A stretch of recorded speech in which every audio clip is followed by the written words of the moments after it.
우리 송년주일을 맞이하여 우리는 자연스럽게 지난 시간을 되돌아보게 됩니다. 무엇을 이루었을까? 무엇을 내가 놓쳤지? 과연 그 믿음 안에서 나는 어떻게 살았는가를 생각을 합니다. 이 송년주일은 단순히 달력을 넘기는 시간이 아니라 하나님 앞에서 한 해를 정리하고 내 영혼의 영적인 상태를 한번 점검해보고 다시 은혜의 자리로 나아가는 자리가 바로 송년주일입니다.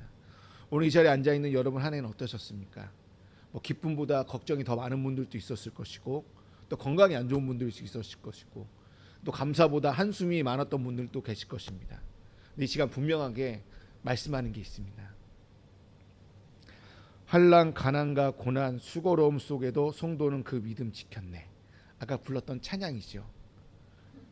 환난, 가난, 고난, 수고로움 속에도 성도는 그 믿음을 지켰네. 이 찬양의 고백처럼 올 한 해 우리의 삶에는 환난도 있었고요, 가난도 있었고, 고난도 있었고, 수고로움 속에도 있었지만, 그리고 경제의 어려움도 있었고, 예상치도 못한 어려움도 있었지만, 마음이 지칠 만큼 수고로움도 있었지만, 두 번째 찬양이 뭐였죠? 그럼에도 불구하고 우리는 예배의 자리를 지켰고 말씀 앞에 섰고 기도의 끈을 놓치지 않기 위해서 어떻게든 기도를 하였고, 이것이 다 우리의 수고였다라는 것입니다. 이 사실 하나만으로 볼 때 여러분 안에는 실패가 아니라는 거예요. 세상은 성과를 가지고 보이지만 하나님 앞에서는 우리가 기도의 열매가 없고 말씀에 이렇게 결실이 없는 것처럼 보일지 모르겠지만 믿음을 지켜낸 그 시간을 하나님 보신다라는 거예요. 눈에 띄는 열매가 없어 보일지라도 주님은 여러분의 수고를 기억하실 줄로 믿습니다. 그러나 송년주일은 이렇게 위로만 할 수는 없다라는 거예요. 정직하게 고백하는 시간이 필요하다라는 거예요. 믿음을 지킨다고 했었지만 늘 바르게 걷지는 못했다라는 것입니다. 기도가 형식이 남을 때가 더 많았었고요, 말씀을 묵상하였지만 순종하지 못할 때도 많았고요, 사랑할 자리에서 판단할 때도 많았고요, 참아야 할 자리에서 분노와 화를 낼 때도 너무나도 많았다라는 거예요. 우리가 믿음을 지키려 했지만 그 믿음이 언제나 건강하게 깨어 있었던 것은 아니라는 것입니다. 그래서 송년주일을 자기 변명의 시간이 아니라 자기 성찰의 시간으로 삼기를 소망합니다. 신원아 교수님의 책에 보면 죽음에 이르는 7가지 죄라는 책이 있습니다. 이 책을 보시게 되면 신앙인에게 매우 중요한 질문을 던집니다. 신앙인은 왜 무너지는가? 이 책은 죄를 단순히 도덕적 문제로 다루고 있지는 않아요. 오히려 이 죄들이 우리의 영혼을 어떻게 서서히 병들게 하고 있고 신앙을 어떻게 무기력하게 만들고 있는지를 얘기하고 있다는 거예요. 이 책은 중세교회가 말한 7가지, 화면에 보시는 것처럼 교만, 시기, 분노, 나태, 탐욕, 탐식, 정욕, 이 치명적인 7가지 죄를 오늘 살아가는 그리스도의 삶 속에서 매우 현실적으로 풀어가고 있다는 것입니다. 첫 번째, 교만. 맨 위에 있죠, 교만이. 교만은 하나님을 부정하는 태도가 아니라 하나님 없이도 괜찮다고 느끼는 마음이래요. 기도하지 않아도 버틸 수 있고 말씀을 매달리지 않아도 살아갈 수 있다는 생각이 바로 교만한 상태라는 거죠. 교만은 다른 죄와 달리 자신을 잘 느끼지 못한 채 신앙을 가장 깊게 병들기 때문에 가장 큰 죄라고 얘기를 합니다. 두 번째는 시기. 시기는 단순히 부러워하는 감정이 아니랍니다. 다른 사람이 잘됨을 이렇게 축하하지 못하고 함께 기뻐하지 못하는 것이 시기래요. 하나님의 은혜를 비교의 기준으로 삼는 죄라는 거예요. 시기는 감사의 자리를 빼앗고 공동체의 기쁨을 무너뜨린다는 것입니다. 세 번째는 분노입니다. 분노는 순간적으로 욱하는 감정이 아니라 내가 마음속에 오래 버티는 상태예요. 용서하지 못한 채 쌓아둔 이 분노가요, 기도의 입을 막고요, 관계를 깨트리고 사랑의 흐름을 끊어버린다는 것입니다. 우리 안에 하나님의 평강을 머물지 못하도록 만드는 것이 분노라는 거예요. 분노가 지속될수록 하나님과 나와의 관계는 멀어진다는 것입니다. 네 번째, 나태. 나태는 아무것도 하지 않은 상태가 아니라는 거예요. 해야 할 것을 미루고 깨어 있어야 될 자리에 마음을 이렇게 밀어버리는 상태를 나태라고 얘기를 해요. 기도를 미루고 말씀을 미루고 신앙의 긴장 상태를 이게 풀어버리는 것을 나태라고 얘기를 합니다. 겉으로는 큰 죄처럼 보이지가 않을 거예요. 근데 이 7가지 죄 중에 나를 가장 서서히 죽이는 죄가 나태라는 죄입니다. 다섯 번째가 탐욕이요. 더 많이 가지려는 마음이 아니라 자기가 가진 것을 만족하지 못하는 마음이 탐욕이라는 거예요. 하나님이 주시는 것을 누리기보다 늘 부족하다고 말하고요, 감사를 빼앗아 가는 죄가 탐욕이라고 얘기합니다. 여섯 번째가 식탐이라고 얘기할 수 있어요. 식탐이라고 하니까 음식의 문제가 아니에요. 자기의 욕구를 절제하지 못하는 태도가 탐식이라는 거예요. 즉각적인 만족을 추구하고, 그러니까 본능대로 살려고 하는 거, 절제와 인내를 잃어버린 상태가 식탐이라고 얘기를 할 수 있다는 것입니다.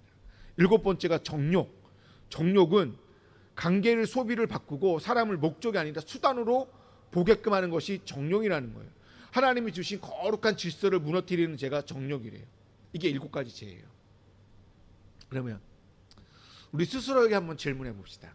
올 한 해 나를 가장 넘어뜨렸던 그 7가지 죄 중에 여러분이 무엇이었습니까? 사람마다 다 다를 거라 생각합니다. 어떤 사람은 교만함 때문에 관계가 어려운 사람도 있었을 것이고, 어떤 분은 분노를 찾지 못해서 후회하는 사람도 있을 것이고, 어떤 사람은 탐욕 때문에 마음의 평안을 잃어버린 사람도 있을 것이고, 어떤 사람은 시기와 정욕 때문에 이렇게 힘들었던 사람도 있을 것입니다. 저 개인적으로 이 설교를 준비하면서 가장 크게 씨름했던 제가 무엇인가를 살펴보니까 나태요. 해야 할 일을 미루고 기도할 시간을 미루고 말씀 앞에 집중해야 될 순간에 마음을 느슨하게 풀어버린 채 내일 하지 뭐, 다음에 하지 뭐 하다가 한 해가 이렇게 지나가 버렸네요. 나태라고 말하면, 나태에 대해서 조금 더 설명하면, 오늘 나태 때문에 설교를 준비를 했습니다. 왜 나태를 생각하면 우리는 그런 이미지가 있어요. 늦음하게 일어나서 잠옷을 입은 채 빈둥거리면서 이렇게 집안을 이렇게 왔다 갔다 하고, 또 설거지거리를 싱크대에 이렇게 이빠이 쌓아놓고 소파에 비스듬히 누워서 하루 종일 TV 보다가, 이것이 나태라고 생각한다는 거예요. 근데 나태를 뜻하는 영어가요, 슬로스래요. 근데 이 단어가 중남미에 서식하는 나무늘보를 할 때도 나태라는 단어와 영어 단어가 똑같아요. 그러면 나태를 딱 떠오르면 나무늘보를 떠올리면 돼요. 근데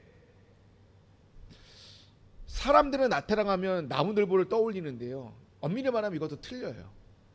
몸이 이게 굼뜨고 행동이 아주 느린 모습이나 좀처럼 움직이거나 일하기 싫어하는 사람을, 게으른 자들을 나태라고 말하는 게 아니라, 성경은 이 중세에서 말하는 이 나태라는 죄는 이것보다 더 치명적인 죄를 가지고 있어요.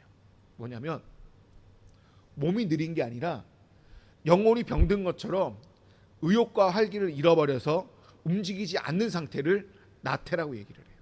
그러다 보니까 불안도 많고요, 염려도 많고요, 주눅이 들어 의기소침한 상태를 나태에 빠진 상태라고 얘기를 한답니다.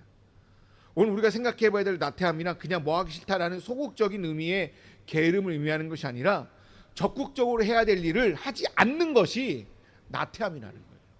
그래서 잠언 6장 9절에서 11절 말씀을 보시게 되면 이렇게 기록하고 있습니다. 게으른 자여, 내가 어느 때까지 눕겠느냐? 내가 어느 때에 잠이 깨어 일어나겠느냐? 좀 더 자자, 좀 더 졸자, 손을 모으고 좀 더 눕자 하면 내 빈궁이 강도같이 오며 내 궁핍이 군사같이 이르니라.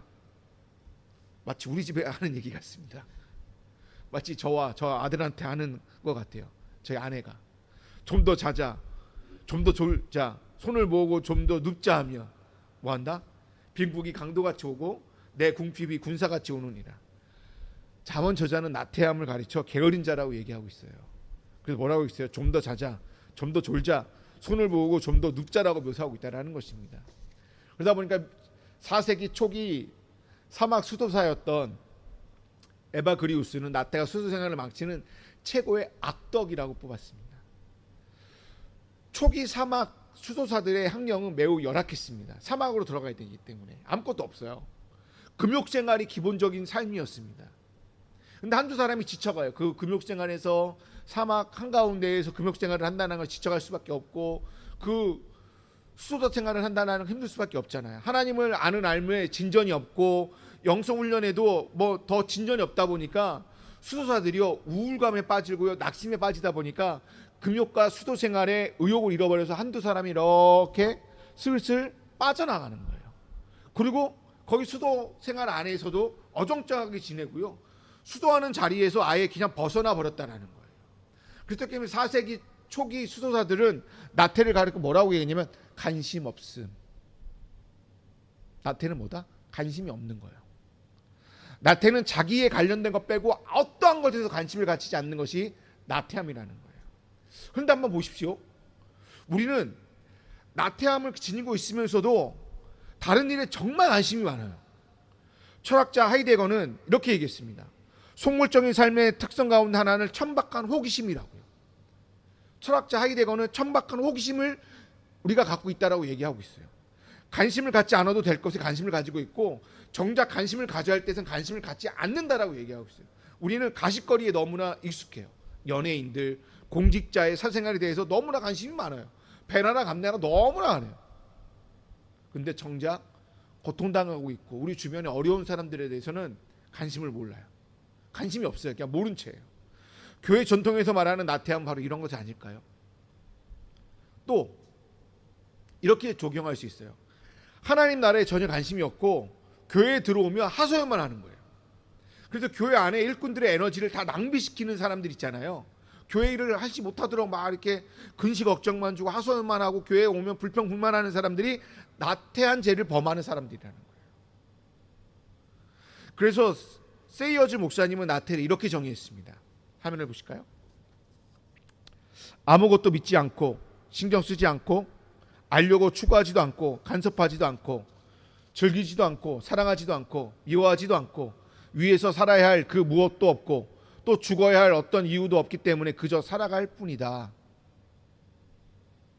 그저 살아있을 뿐이다. 여러분, 이처럼 나태는 행하는 죄가 아니라 행하지 않는 죄래요. 여기서 행하지 않는 죄라는 것은 율법으로 보게 되면 하나님 사랑과 이웃 사랑을 행하지 않는 죄를 얘기합니다. 사랑하지 않는 죄가 뭐냐면 하나님께 드려야 될 예배와 성김과 사랑을 충분히 드리지 않는 거예요.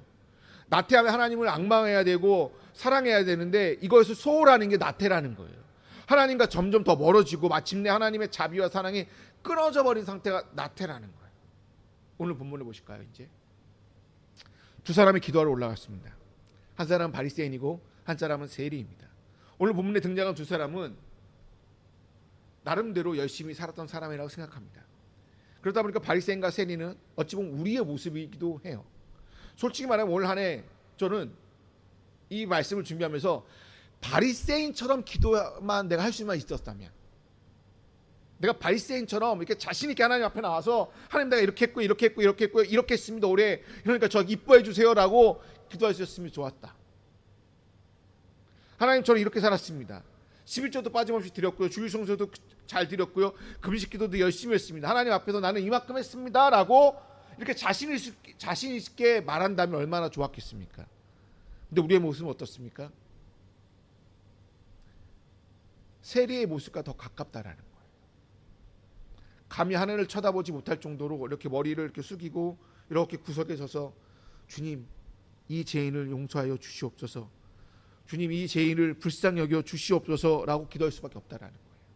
이게 올해 성년주일에 오면서 느끼는 저 1년 동안 나태함 속에서 살아왔던 저가 하나님 앞에 구석에 가서 할 수 있는 기도는 하나님이 이 죄인을 불쌍히 여겨 주십시오라는 기도라는 거예요.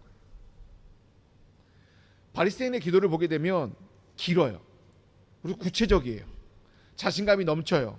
하나님께 감사한다는 말로 시작하지만 사실은 하나님의 감사는 전혀 없습니다. 자기 자랑으로 끝나요. 나는 다른 사람과 같지 않았습니다. 나는 세리와 같지도 않았습니다. 나는 일주일에 2번 금식하였고 나는 모든 소득의 11조를 드렸습니다. 그의 기도는 하나님을 향한 기도인 것 같지만 다 자신을 향한 기도였다라는 거예요. 다른 사람과 자신을 비교하며 우월감을 느끼는 기도였습니다. 하나님께 무엇을 구하는 것도 없고 하나님의 은혜를 바라는 것도 없습니다. 그저 얼마나 잘했는지만 이렇게 자랑질하는 기도예요. 바리새인의 기도에서 자신을 돌아보는 자기의 성찰이 있었나요? 아니, 없어요. 정직함은요? 없어요. 하나님의 은혜는요? 하나님의 은혜를 구하는 기도도 없습니다. 하나님 앞에 서 있지만 정작 중요한 건 자기 자신 앞에 서 있다는 기도였어요. 근데 반면에 세리의 기도는 어떻습니까? 멀리 서서 이렇게 눈을 감고 고개를 숙인 채 하늘 우러러 보지도 못하고 가슴을 치며 하나님 이 죄인을 불쌍히 여겨 주십시오라고 기도한다. 이게 얼마나 간절한 기도입니까? 얼마나 진실한 기도입니까? 그는 자신이 누구인지도 알고 있었다라는 거예요. 자신이 죄인이었다라는 거예요. 자신의 연약함을 알고 있었고요. 자신의 죄를 알고 있었고 하나님의 공률하심만이 있어야지만 자기가 살아갈 수 있었다라는 것을 알고 있었던 자랑이에요. 그렇기 때문에 예수님은 뭐라고 얘기하냐면 14절에 이렇게 얘기하고 있습니다. 내가 너희에게 이르노니 이에 저 바리새인이 아니고 이 사람 세리가 의롭다 하심을 받고 그의 집으로 내려갔느니라. 무릇 자기를 높이는 자는 낮아지고 자기를 낮추는 자는 높아지니라. 여러분, 이건 유대 사이의 파격적인 얘기예요. 유대 사이의 바리새인보다 의로운 사람은 솔직히 없어요. 근데 예수님은 볼 때는 바리새인들의 그 형식적이고 그 겉보기에 드러난 그 외형적인 신앙을 한마디로 이렇게 묵살라 버리게 하고 저 죄인인 세리, 유대인 사이에서 사람 취급도 못 받던 세리를 의롭다고 말한다는 거예요. 왜? 세리가 잘나서요? 낮아졌기 때문이라는 거죠. 세리가 의로워서요? 아니요. 세리가 은혜를 구했기 때문에 자기를 낮추는 자가 높아지리라고 얘기하고 있다는 거예요. 여러분, 송년주일에 우리가 드려야 될 기도는 세리의 기도인 줄로 믿습니다. 올 한 해 잘했든 못했든 세리의 기도를 드려야 되는 줄로 믿습니다. 하나님, 이 죄인을 불쌍히 여겨 주시옵소서. 주님, 잘한 것도 있지만 못한 것이 더 많습니다. 믿음을 지키려고 애썼지만 늘 그러지 못했습니다. 그러나 주님, 죄인인 나를 불쌍히 여겨 주십시오. 이렇게 기도해야 된다는 거예요. 그럼 이 기도가 실패의 선언 같습니까? 아니요. 다시 시작하겠다라는 기도예요. 하나님의 은혜를 내 삶에 다시 한번 흘러게 해달라는 기도입니다. 혹시 여러분 중에 내가 올해는 좀 잘했다, 올해는 이만큼이면 괜찮아 라고 생각하는 사람 있습니까? 그럼 더더욱 이렇게 기도해야 된다는 거예요. 왜냐? 우리의 은은 더러운 옷과 같기 때문이라는 거죠. 혹시나 올해 저처럼 나태함에 빠져가지고 너무나 못 살았어, 나는 실패한 것 같아 라고 사람 있습니까? 그러면서도 더욱더 이 기도를 해야 된다라고 저는 생각합니다. 왜냐하면 하나님의 공률하심 우리의 유일한 소망이기 때문이라는 거죠. 우리가 잘해서, 우리가 의로워서 하나님 앞에 서는 것이 아니잖아요. 하나님의 공률하심과 하나님의 은혜로 우리는 이 자리에 앉아 있는 것이고 하나님 존전에 서 있는 줄로 믿습니다. 세리의 기도는 아는 사람은 이렇게 기도할 수밖에 없어요. 아까 7가지 죄를 기억하면서 교만했던 나를 보면서 교만했던 우리를 불쌍히 여겨 주시옵소서. 시기했던 우리를 불쌍히 여겨 주시옵소서. 분노했던 우리를 불쌍히 여겨 주시옵소서. 나태했던 우리를 불쌍히 여겨 주시옵소서. 정욕했던 우리를 불쌍히 여겨 주시옵소서. 이것이 2025년 마무리를 하는 우리의 기도가 되어야 되는 줄 믿습니다. 이제 말씀을 마무리 짓겠습니다. 이제 며칠 후면 2025년이 지나가고 2026년 새해가 밝아옵니다. 2026년이라고 해서 2025년과 완전히 달라진 나를 보여줄게, 이게 아니에요. 완벽한 성도로 새해를 시작한다? 이건 말이 되지 않아요. 우리는 연약한 자예요. 그냥 우리는 하나님이 빚어준 토기에 불과하다는 거예요. 그렇기 때문에 은혜의 자리에 필요하기 때문에 우리는 다시 하나님을 찾아야 된다는 것입니다. 바리새인의 자리가 아닌 세리의 자리에서 하나님의 국류를 구하는 한 해가 되기를 소망합니다. 이제 새해를 맞이하는 여러분은 이렇게 고백하시죠. 하나님, 저는 여전히 연약합니다. 여전히 부족합니다. 하지만 주님의 국률하심을 의지합니다. 새해에도 주님의 은혜를 살아가게 하여 주시옵소서라고 기도하시죠. 여러분, 한 해 동안 믿음 지키시느라고 정말 수고 많으셨습니다. 이 여러분의 믿음을 어떻게든 지키려고 했던 이 수고를 주님께서 기억하고 있음을 기억하시면서 그리고 새해를 맞이하시죠. 새해에도 우리를 불쌍히 여기시고 우리를 다시 붙드시고 다시 걷게 하실 주님과 함께 걸어가는 저와 여러분이 다 되시기를 주님의 이름으로 축원드립니다.